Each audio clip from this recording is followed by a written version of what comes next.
Okay, let's have a look at the scale purchases system. So on your main screen under buying materials, there is scale purchases here. Just go in there. And the way that this interface is laid out really quick is your customer information will be located at the top. On the right-hand side is your ticket functions. This panel will change automatically to only show you the things that you can do at that time. So right now it's showing us that we can only do these, 4 things in relation to tickets, and we can only view live cameras. The other screen here, located down towards the bottom, is the select customer screen. It's obviously highlighted in orange because that's what the system wants us to do right now. And there's a number of ways that we can do that. So there's a customer ID number here, which obviously is a unique number for each customer. And if we enter one of these IDs, like 963, it will automatically select that customer. If we want to, we can also go by name.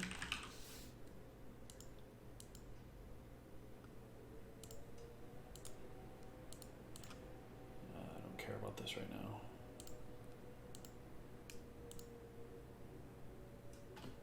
And we can also go by license plate. We can go by driver's license number, really a number of things. Here, in addition to just selecting customers, we can do things like type in white Ford truck to identify a vehicle going across a scale that we may not know the license plate number or who was in it at that time. During that time that you are doing tickets under white Ford truck, let's go ahead and do one of these real quick. And we'll just do any random ticket just by selecting material, enter the gross weight, a tear weight. Do adjustments like -5 pounds or -5%. We can put reasons in. So I want to just go ahead and hit save and close here, right? White Ford truck, we don't know who it is. When he comes in to get paid, we can just click open ticket sets here, and we see white Ford truck here, and we can hit change customer at the top when we know who he is. Now, it brings us right back to that same customer selection screen. Here we could type in, again, a customer ID number, a license plate number, a driver's license, a name. We can scan his ID from the Snapshell scanner, or we could use the barcode scanner to scan his name, and it would automatically transfer over to his correct account. And that's how simple that is. Now, the system deletes that white Ford truck account afterwards, so you don't have to worry about a million white Ford trucks or a million, whatever vehicle that this person may drive. So don't worry about that. And so back to the customer screen, we do have some options here. Again, we can type things in. We can just scroll through the list and select somebody. The scan from Snapshell button, if you scan that and you have a Snapshell, not scan shell, they're two different things, a Snapshell scanner, then it will automatically read the license and bring everything in. I've talked in some of my other videos that we really don't use them anymore. They're just not reliable. It's not necessarily Snapshell's fault. The driver's licenses have really heavy holograms on them now, and they're just nearly unreadable when you apply light to them, which is required obviously to scan. So if you have one, this is how you use it. You just click this button and it handles everything from here. If you have the barcode scanner, then while you're selected inside this box, just go ahead and scan that barcode and everything goes right in. Okay, so I'm going to go ahead and select myself. And as soon as you select yourself, a couple of things happen. Obviously, all the scale tickets are open, are visible here if there's any open for that customer. We now have customer information at the top. And if we want to see or edit this customer information, we can click his name and his account will come right up. You'll notice this green checkbox. This is typically just for Ohio. There might be a point where it works for other states, but Ohio has a do not buy list that automatically checks this person's information against this state's database to find out if they've been convicted of a crime. If this is green, you're all clear. You can go ahead and process tickets for them.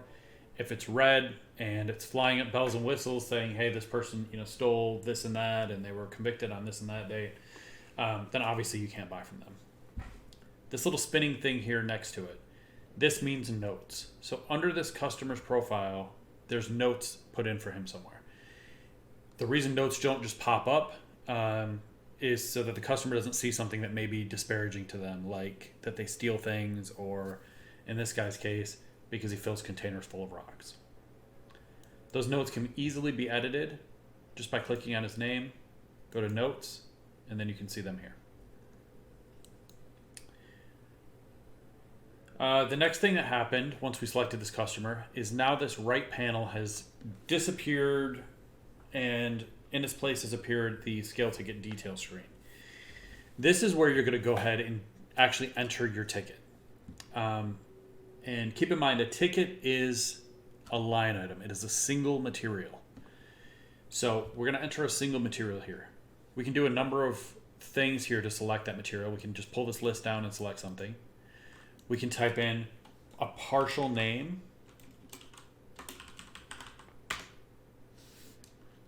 like even like number 1, you know, number 2, things like that. Baloney. And we can also do the numbers if you're a yard that typically uses, you know, whatever codes that you create. I don't know any of them, so.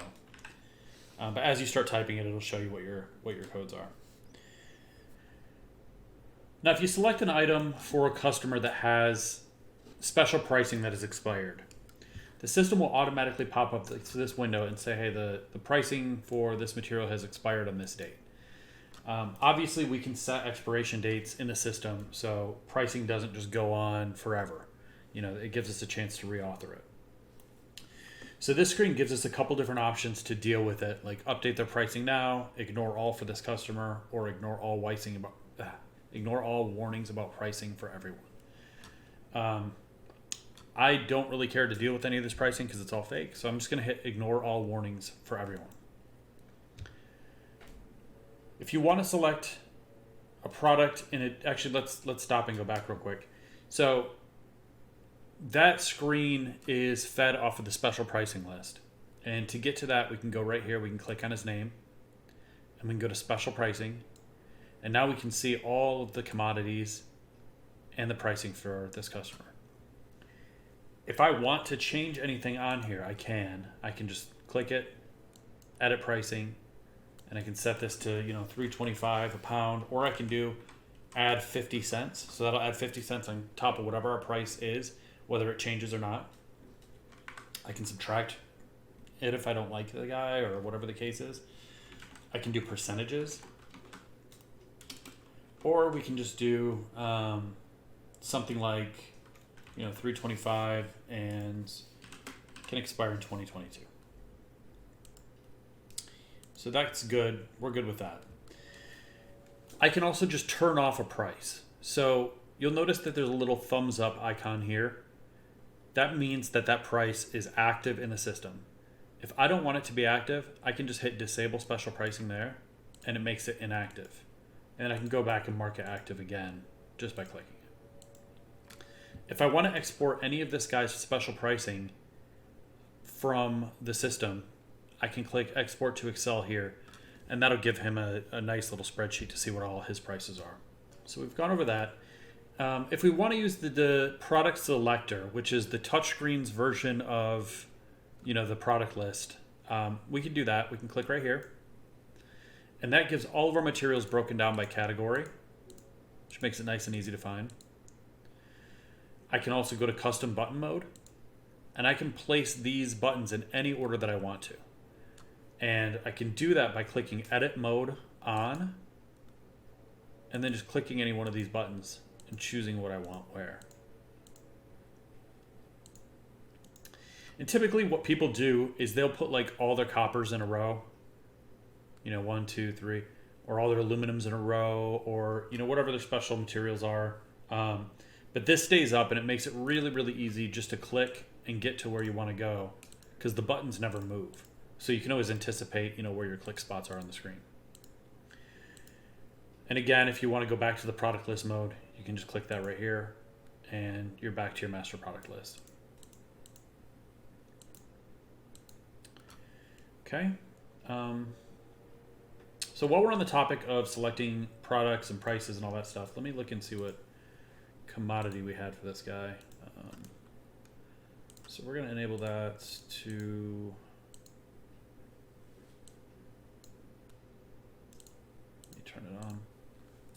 So it's just copper. That's all it's called. So we'll select copper from here. I've got a couple of them. Hopefully it's this one. So you'll notice immediately we see this little box that says price is special. So this is how you can tell the guy, you know, if he's like, well, did I get my price or not? Well, the answer is clearly yes, because it's showing it here. We had to put that in there because customers, as you know, they can become a little, you know, irritated when they don't believe that they're getting their special price. So we put that in there so the operator would actually have something to physically show them, hey, like this is it, without having to go through reports and, you know, everything else that you'd have to do. So if we select any other product, all of a sudden it's gone. So we've selected our material and we want to go ahead and enter weights. So we can do that manually. And you'll notice that the second that we type a weight in, it adds a timestamp here. And anytime we change that, the timestamp changes with it. So this timestamp will be the last time that anybody has physically modified this weight, whether it was manually or automatic. I'll show you how to tell the difference here shortly, but ultimately that gives you your time in and time out on your scale ticket as well. So we can type the weights in. If we don't want to type the weights in, we can wait till weight goes on the scale and they will appear here. So let's have somebody go across the truck scale. And we can also have somebody put some weight on our outside scale. And now you can see that it shows the scale weights in real time. And all we have to do is tap that weight and it goes right in where it needs to. So you'll notice that when I put my mouse over the scale, that the side of the screen, the left side of the screen turns black and it says scale image preview. What that is live video of that scale. So let's say you have 10 or 20 scales in your yard and they've all got weight on them and you want to make sure that some guy's not standing on it before you run a scale ticket or whatever the case is. You can just hold your mouse over it and it'll show live video of that particular scale. Okay. Now for adjustments, there's a couple ways that this can be set up. There's an option in settings, which is covered in another video, which allows every weight to be put in here as negative. Some people want that because they're never going to add weight to something, but there are cases where you'd want to. So by default, adjustment is positive. And if you want it to be negative, just put a minus in front of it and say minus, 50 pounds. Or we could do something like minus 5%, and it calculates the pounds for you. And right here, you can put in reasons, and the reasons automatically populate after you've used them one time. Okay. So you can see that the net weight has been calculated in real time. The price has been calculated and brought in correctly. The ticket total has been calculated in real time. What you'll notice is that there's 4 decimal places here. If you don't want that number of decimal places, which we covered in another video, you can just go into settings and you can change that right here under formatting options. And if you'd like to see that video, once you're in Nexus, just click how do I use this? It'll take you right to that portion of the video. So down below, we can select the driver details. Each person or each company can have any number of drivers under their name. And if we'd like to add a driver, we can click here and do that. And you'll get the driver addition window, which contains, driver name, vehicle make, model year, color, plate number, state, driver's license number, license date, expiration date, truck number, a pre-programmed tare weight. So if they always drive the same vehicle and you want the system to automatically scale them out, you can do that. Their gender, race, eye color, hair color, date of birth, height, weight, scars, marks, tattoos, all the employer information, and all this, well, the vast majority of this stuff, obviously, besides the vehicle and the employer information, is contained inside their driver's license. So once you use your barcode scanner to scan them in, you don't have to do anything else. It's already all in here, so don't worry about it. And if you're at the screen because you're dealing with a company, you can scan their driver's license with the barcode scanner here, and it brings everything right in. Down below is the vehicle description. So you can start typing that in, and the system is already looking at, okay, what are vehicles made in 2005? You can type Ford, And then, as we start typing, we see all the other vehicles populate under Ford. This is to save you time and keep you from making mistakes, because if you're doing, any sort of state reporting and things like that, they will reject your vehicles immediately if you spell them wrong, or there's any kind of, if you make some mistake like a Dodge F-150 or something, and they'll kick it back. So the system handling that for you really alleviates a lot of problems that you could possibly have if you were just left to your own devices. Down below is the vehicle colors. So we've got everything in here that the government recognizes as a valid vehicle color. At least that comes from, I don't know where they get it, like probably insurance data or something. And below that, we can do license plate number, the state, and the number of occupants. So why this is useful is if this guy goes across your scale in a 2005 Ford F-150 and he's got 5 of his friends in it, each weighing 200 pounds, that's another 1,000 pounds of people in there, and he comes back across the scale and it's only him, well, they've just bilked you out of about 800 pounds on your scale. And if they do that all day long, that's going to get pretty expensive. So ultimately, you want to track the number of occupants. And when they go across the scale, you can say, hey, where's your buddy? Or you can just, automatically count him off for minus 200 pounds because his friend got out of the car. So that's what that's for. The additional tab here is just a lot of different fields that people have requested over time. If you're a yard that deals with a lot of feeder yards and they're bringing their scale, their materials to you, and they've got a scale ticket saying, hey, this is our weight and, whatever, and you weigh them and it's different, you may want to track their gross and their net and their tear weight and their net weights in your system to reconcile the discrepancy. Down below is the payment due date. So typically this is for, inbound loads and brokered loads, things like that, where you're going to be paid on these loads and it has to be done by a certain day. You can do bill of lading numbers here, sales order numbers here, purchase orders here. So if you have a purchase order in the system, you can just select it here, and it tracks how many pounds were ordered, how many were purchased, and what's remaining back on this ticket. So this will count down over time depending on what you're taking in from this person. Job number and location. So these are drop downs that will auto populate. You put them in once, you will never have to put them in again. SDX, I'll be honest, I don't even remember what this is for, but we had a client that requested it, so it's in here. Truck number and box number, those should be self-explanatory. And then we also have hauling information. So this is a big, complicated form for tracking hauling information. And we have this in a couple different places in the software, but ultimately this is for tracking, like what type of hauling is it? Who's paying for it? And who's doing the hauling? What type of vehicle is it? Is it being hauled in? If it's being shipped by a barge.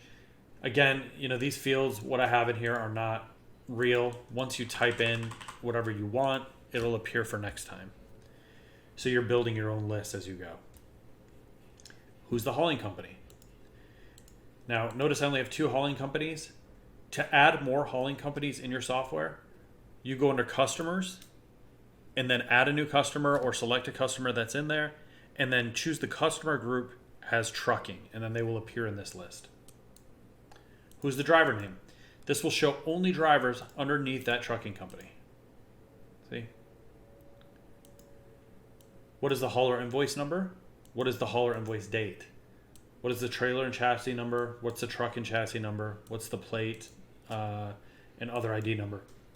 This stuff auto-populates from the driver's information, so you're not going to have to put in too much of that. And again, this whole screen is completely up to you. You're not required to use any of this, but it's there if you need it. You can put in notes, and then you can put in like the hauler estimated rate. So we put in here $250, and there's going to be $437 of additional charges. What additional charges? Well, if you click here, this gives you a breakdown of all the additional charges that they can possibly hit you with, like bobtail fee, pier pass, day gate, chassis fee, per diem. storage fees, congestion fees, fuel surcharges. And so that's what makes that up here. You can track the amount that you've paid him and the amount remaining. These are auto-calculated, by the way. And if you want to just write him a check, click write check, and that'll ultimately pop up your check writer, and you can just write him a check directly out of the system. It'll link it to this hauler and freight information. It'll come out on your reports, and it'll also tie it to this ticket. So pretty useful. If the guy's driver's license expires at any point, it'll let you know as well. We don't care right now. Material details. This is for California CRV, so really don't do anything with this. Just leave it alone. There is a little image here. We don't have anywhere good to put it on this screen. On the touch screen, it's a lot, better where it is. But if you click it, it'll give you a brief description of the material you selected, how to identify it. We have something like 200, I think, images in there. So, this is good for like if your guy doesn't know what copper number 1 is or number 2 or, how many cans are in a pound or whatever. This will kind of show them. And then notes, you can put notes and descriptions in here. They do not print on the ticket, but if you want them to, under settings, there is an option somewhere here-ish. I'm not going to hunt around for it, but it's in here. Okay, so we're going to hit save. Well, let's talk about the buttons real quick. So save and close, that will just save and close this window and bring up the ticket information window where you can, sorry, not ticket information, but ticket functions, so that you can choose whether you want to pay them out now or whatever the case is. Save and add new literally is equal to just clicking this and then this. So we'll hit save and add new. So this is warning me about my purchase order. I'm way over, what we agreed on, but I don't care because it's fake. So save and add new, immediately pop this back up. We can just go ahead and weigh somebody else in. And I can do the same thing by hitting add ticket. And this is as fast as it is with the scales. And you can actually make it faster, but and so save and close will obviously just hit save and close, right? So now this gives us some more options. Our ticket functions, we have these same features at the top. We can do new ticket set, which clears the screen off entirely to deal with somebody else. And if this guy comes back in and we select his name, all his transactions come back up. We can click open tickets, and what this does is show all the open tickets that we have in the yard. And we can exclude certain transactions as well if we want to, and hide and show different categories. We don't care about that right now. Merge and split tickets. So if this guy has some transactions that that we can't pay him for, like let's say copper number 1 here, we can select his name and the source ticket set, which this ticket set number 0735 is here. See? And we can take some of these materials, all these materials, or none of them, and move them onto another ticket. Even another customer's ticket if he's with somebody else, or he's part of a company, or whatever the case is. Or we can just move it to a new ticket set and hit merge. And that splits everything off. So now his transactions are gone, half of them, and we can pay him out for these. And the other ones are located over here. Break ticket no multiple materials. So really what this does is this is typically for like mixed loads. So when somebody comes in with a big mixed load of, I don't know, 20,000 pounds of something, or, just mixed loads of different materials, we can type in percentages of what that is.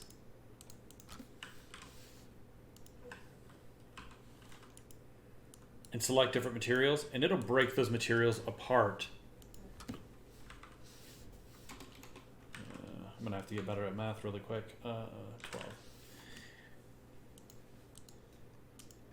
And so what this really does is it takes one inbound load and it creates tickets. So we'll do this. We'll break this. Do you want to provide pricing? I don't care right now because all I care about is having my inventory adjusted for all these new materials. If we would have chosen yes there, then what that would have done is individually created pricing for each one. But again, I don't care. So what this has done now is create these new materials that have all these different weights on it and things like that with no pricing. And that has moved all of our inventory around, and out of that one mixed load has created inventory items and has now fulfilled this guy's ticket with all the correct materials that he brought in that mixed load. And it'll automatically update on the portal, things like that, which is kind of cool. And if we want to pay him for each material that he brings in, again, you would choose yes at that last screen so that it would create pricing. The next thing we can do here is find a ticket. So we have a lot of different ways we can find a ticket. Super self-explanatory. Not really going to go into it. Down below is compliance requirements. So here's where we get a signature. So we'd click here and the guy would just sign. And this is an asynchronous call. So what that means is when you click for the signature, as you're scanning his license, which you click here to do, he can sign on the signature pad at the same time. You don't have to wait for him to finish.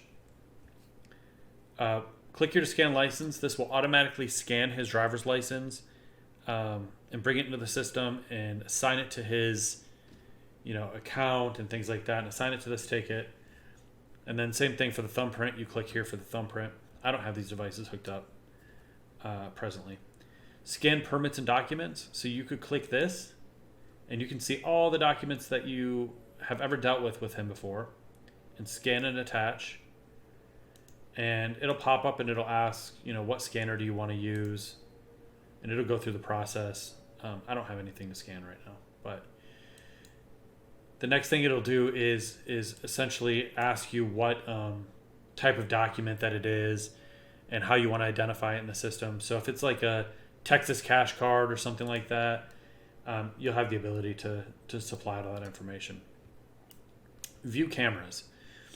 So what this does is allows you to view pictures that were captured around the yard. So each ticket has pictures that are captured, right? So you can click here, view cameras, and you can see all the different images, and you can click the images and, look at them. That's what it's there for. Each ticket does have its own images. I don't know if I just said that or not, but for each ticket you can come down, click view cameras, and see all the images that have been captured. And down below is the payment functions. Here you can do pay with cash, pay with check, Visa check card, whatever the case is, ATM machine, or just set as paid, which is a manual process. There's going to be another button here within the next week or so, send to AP. So this is going to send to an accounts payable function where it can be paid out later. Pay with cash will obviously deduct it from the cash drawer. You can see my cash drawer in the upper right hand corner at all times. Now notice that it's red. This is giving me some kind of warning. So is my financial group here, and so is my cash drawer thing here. If I double click it, it'll tell me the warning. Start of day balance not set. Okay. When you're buying materials, this is the first thing you need to do in the morning. Tell your system how much cash it has. If you don't, you will mess your cash drawer up. So once we've done that, all this stuff should go back to normal in a couple seconds. Yep, see all the red lights have gone away. And now we can go pay with cash. Clearly there's not enough money in there, so we can pay this guy with a check instead. I'm going to hit pay using check. This will give you a preview of everything here. See, we can change the check number right here. We can change the date. We can change his name. We can change the memo. And we can see everything that's going to be down here. If we want to include a paper statement, we can do that as well. If we're going to print it from the system, we can hit print. If you don't have a printer set up or you haven't bought checks yet, you can hit process check, but don't print. And what that does is it records it in the system, it records the tickets, and it just allows you to handwrite a check, but still keep track of it. So we're going to hit that. So this is taking a picture of the guy's face. It is paid. It is printed a scale ticket receipt. It has gone through the process of, executing all the functions it needs to do. All the inventory is taken care of. You're good to move on to the next customer. So you can either hit new ticket set here or open ticket sets just to select somebody from your list. and then go through that same process again. Up at the top of the screen, there are a number of options here. So you've got a whole menu bar here. You can come over here where it says current window, and there's scale purchases. And you've got a bunch of options here, including batch payment for multiple check payment. And you can pay on multiple ticket sets, essentially in a batch. So some of these other options up here are add an Invitus entry. You probably won't use this unless somebody's bringing in like a trailer full of vehicles that they have, multiple flats on it or whatever the case is. Then you can do that and add them one by one. But generally, when you're doing a ticket and you select car from this list, and you go to create this ticket, and from here you can just enter the VIN number. Once the VIN number is valid, it will automatically decode the vehicle information and all that stuff here. We can choose different destruction types like scrap, salvage, crush, sold, which all do different things, which we'll go over in training. But typically, if you're a scrapyard, you're just going to select that. If you're a salvage yard, you're going to select that. You can scan a copy of the title here and keep it on file. If you do happen to choose salvage, let me enter a fake VIN number.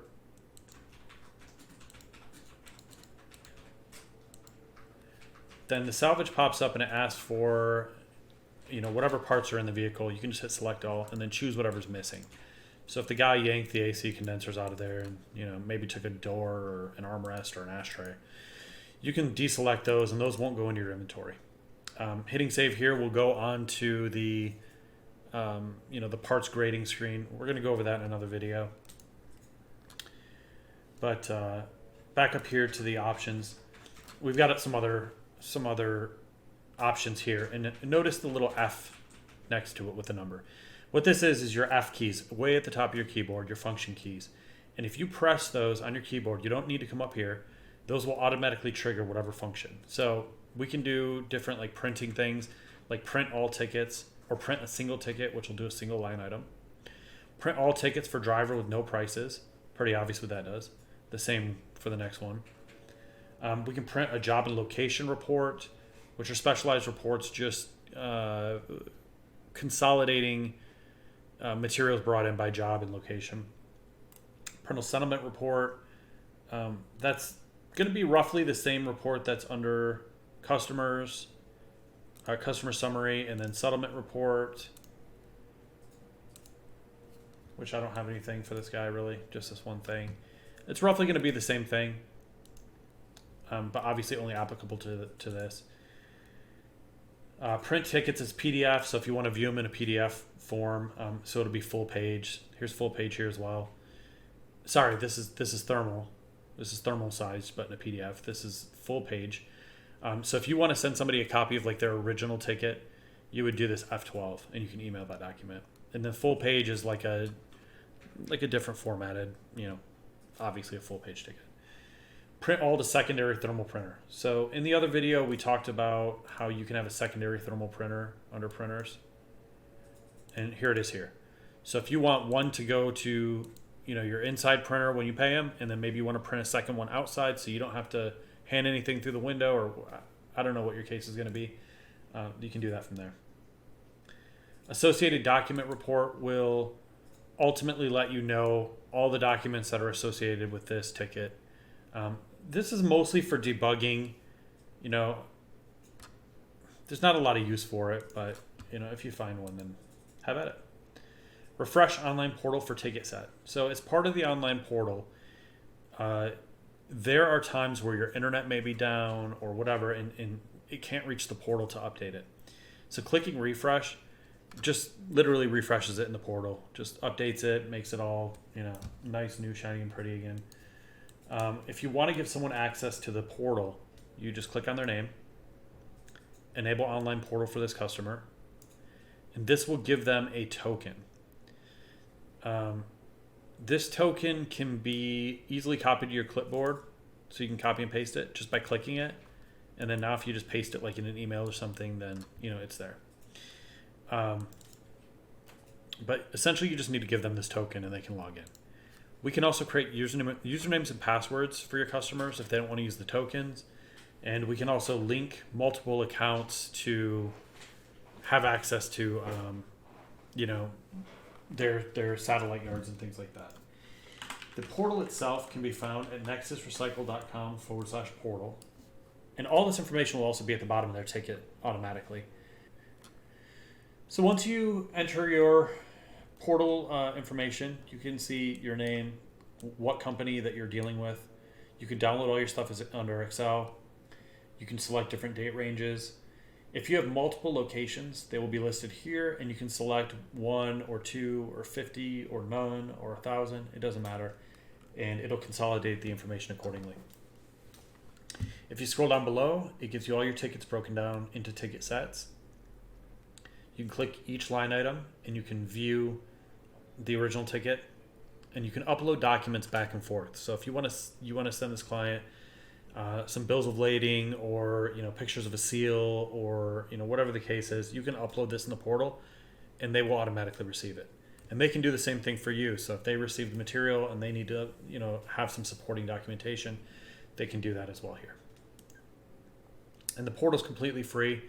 You just have to set it up. Okay.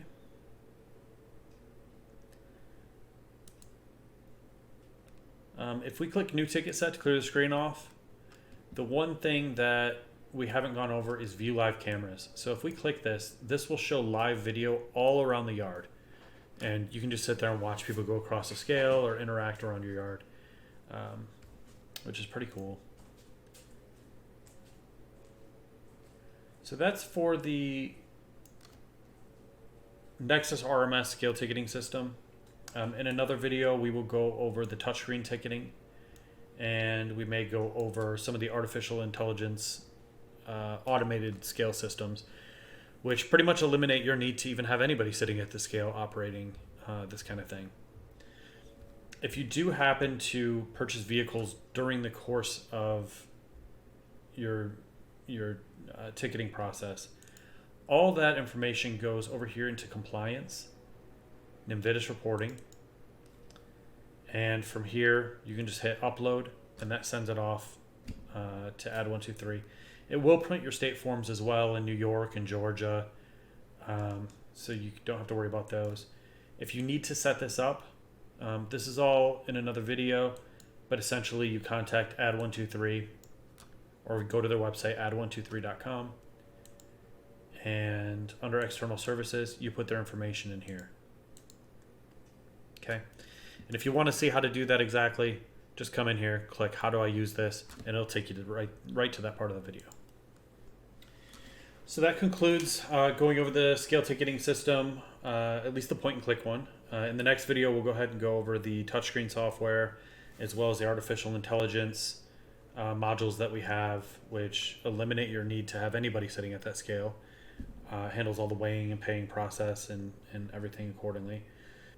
And once again, thank you for watching. And if you have any questions at all, feel free to give us a call at 424-222-8080. Thank you.